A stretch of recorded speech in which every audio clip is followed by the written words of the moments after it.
Someone on your team suggested an improvement to a decades old process, and as a knee jerk reaction, you immediately shut it down. You ever stop to ask yourself why? Well, the answer could be staring you in the face. So let's talk about it. Welcome to Crossroads and Catalyst, the podcast helping leaders navigate defining moments with wisdom and strategy because how you lead through your crossroads determines the type of leader you become. I am your host, Shanita Brown. I am glad that you're here today. We're going to be discussing why leaders avoid change and why it's costing you more than you think. So let's get to the actual crossroads. You've been avoiding the change of an important process with which your team has long struggled. But not only that, they have offered solutions, which, side note, is a fantastic situation in which to find yourself because a lot of leaders struggle to get their teams to bring solutions and not just problems. But I'm not going to digress. We're going to get back to the main point. So you're struggling, your team is struggling with this process. They've brought some solutions. And rather than you saying, okay, well, let's talk through how we can implement this, you find reasons to immediately put up the stop sticks. And this is a major issue because the problem is now you and not the team.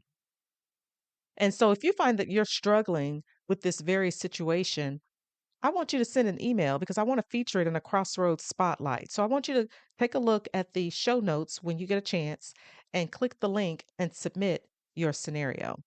So then, who does this actually affect? Well, of course, it affects your team because now your team recognizes after going through a situation like this repeatedly that there's no reason to even bring solutions. There's no need to complain about the problem and there's no need to bring a solution because you're not interested in dealing with the solution. You would rather your team suffer through an arduous and cumbersome process than to make way for the ideas that they've presented and want your blessing on it. So let's get some clarity. What is the real issue here? The real issue is the person in the mirror. This may very well be a process that you implemented, that you created many, many days, years, dare I say decades ago.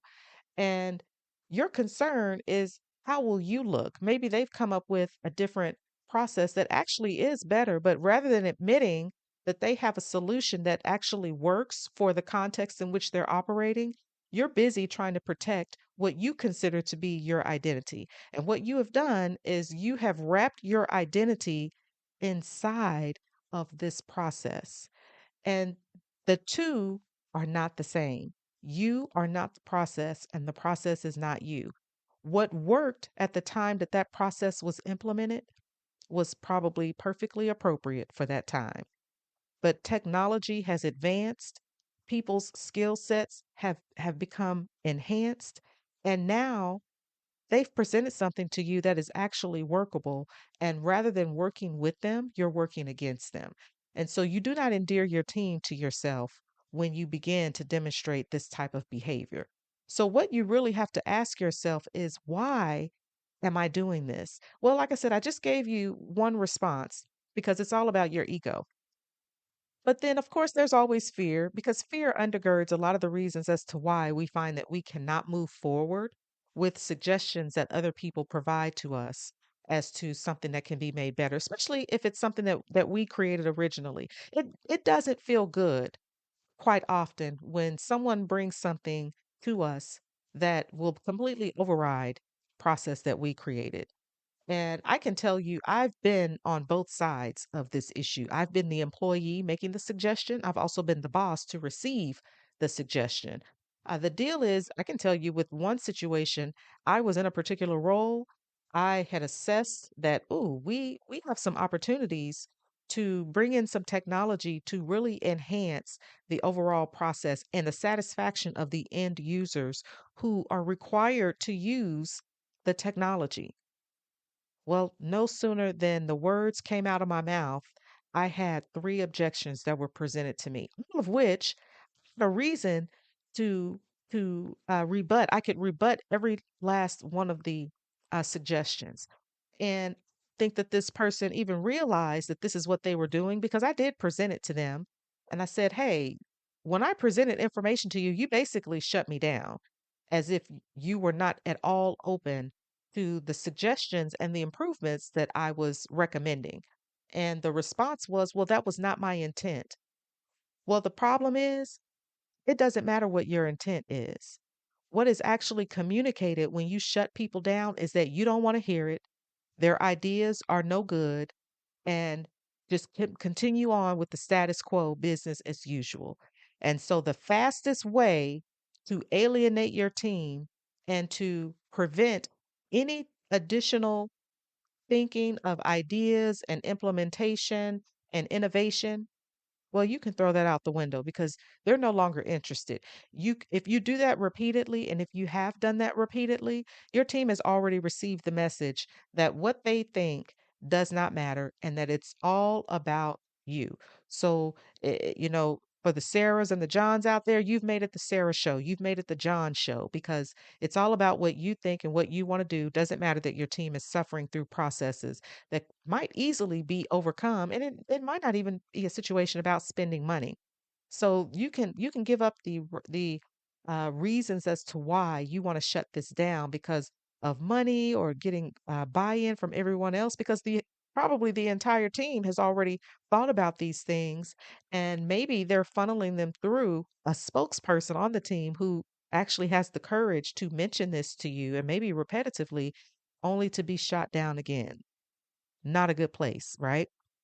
So then what choices do we have now that we know that it's the person in the mirror that is the reason why the change will not come? Okay, choices. We can either remain stagnant. And what does that look like if we remain stagnant in a situation like this? Well, you're just gonna uh you're gonna feel like everything is okay and as if you're in control, which really you're not, because at some point your team, they're going to completely disengage, and whatever problems have arisen as a result of that broken process, they're going to continue to compound. And I can tell you, nobody on the team is going to respect you, hands down, because I can tell you from my perspective, I did not have any respect for my leader who, you know, basically dismissed any of the recommendations that I provided. And so the reality of this situation is that your team, they know that you're stalling. They know that you have made the decision about yourself and not what is good for the team and or the organization. All right. So, choice B, you can blame the external factors. So, things that really don't necessarily have anything to do with the team. So, this is kind of what it looks like. Well, you just kind of blame it on leadership and says, well, leadership won't support it, or we really don't have the resources available to implement this type of process change, or that the team isn't ready. We just don't have the buy-in from the team, and it'll be very difficult to do that. Well, let me tell you, if you're a leader, you are automatically responsible for change management. You have to manage the change. And if you have a team that is already bought in and ready to change, I'm telling you, you have struck gold, because that I've only experienced that one time in my career where an entire organization was ready to change and the leader was not. So then the short term, it looks like you're deflecting responsibility because you can blame everybody else for why the change is not coming. But the long term cost is that you look like you don't have influence to bring the change that is necessary or to make things happen. You don't want to look like that in front of your team because they will lose confidence in you. Choice C, embrace better ideas with mature leadership. This is really the only option that will work. And what does this look like? Well, what you respond with is, well, that's a great idea. So let's see how we can implement this, or let's collaborate and set up a schedule so that we can get together to see what it is that we can do to to implement this. Now, in the short term, you recognize that this is going to be uncomfortable. Okay. It is not easy to admit that your way was not optimal, but really you have to think about this differently. And the way that you think about this differently is you just simply say, well, 5 years ago when we implemented this, we were in a different environment. The factors externally and internally were completely different. And That was great for then. But I recognize now we got to do something different because we have brighter minds in here. We have better technology that is advanced at record speed. So let's do it. Let's get to it. It is not personal. And what this does is it shows your team what leadership actually looks like. That you are recognizing the ideas regardless of the source, and that the door is open for them to bring to you recommendations. Again, that is what you want. You want your team to feel empowered to collaborate, to innovate, and to bring that information to you so that you can implement it. And it gives you the opportunity to shine the light on them, to put them in the spotlight, to offer kudos and congratulations. You want other people around your organization to know that you have some stars on your team. So then, how do we accept the change without feeling like a failure? This is our catalyst moment right here. Because again, piggybacking on what I just said, you can take this and you can shine the light on other people. If you do not feel good about making others feel good, well, number one, that's a problem. You have some things that you need to deal with because that is one of the wonderful things about being a leader is to highlight the skill and the contributions of our team members. That is a wonderful feeling. And we should look for opportunities to do this. So recognize, like I said, that you were not wrong before. What you did or what someone else did at a different time, it was applicable at that time. It worked in that context. But today, again, things have changed. The environment has changed. The economy has changed. And so we have to change with it. So here are some questions that you should ask yourself. One, am I resisting the change because it's genuinely bad or because it threatens my identity as the one with the answers? I want you to be honest with yourself because if you end up recognizing that this was more about you and how you looked or how you felt, well, then now you need to revisit that and you need to look at it through the lens of, okay, I made a knee jerk reaction because I thought that it was going to make me look bad because I had identified myself with this process. That is not who you are. You are not a process. Actually, you are more than a process, okay? You are the whole package. So it's time for you to act like it. Other people can share in the glory. All right. Okay. So then this next question. What would I tell a colleague to do if they came to me with this same situation? You would probably tell them to implement the change. So then why don't the same rules apply to you? Consider that. So one action that I want you to take this week, identify at least one change that you've been avoiding and then ask yourself this question and do so honestly. Is this about what's best for the team or is it about what's comfortable for me, my ego, my pride? Is that what's best for me? And here's another question. What am I going to do about it? Yes, change like this requires you to take action that is uncomfortable. Get comfortable with being uncomfortable. If you have listened to this show, you know I've said that repeatedly. And once you do that, you'll see that it's okay.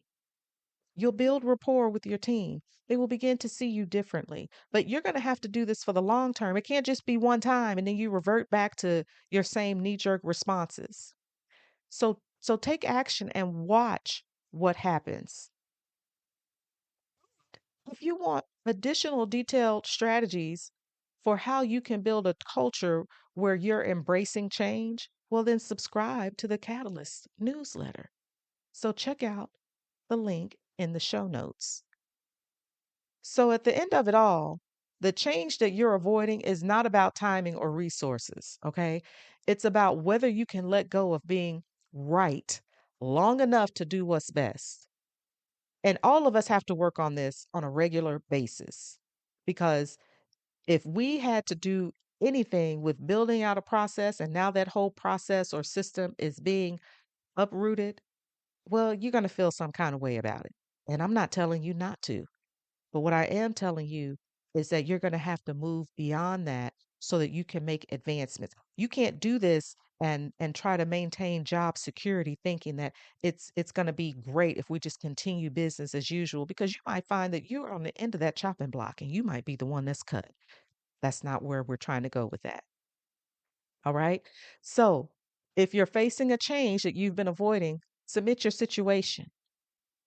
Click the link for the Crossroads Spotlight in the show notes.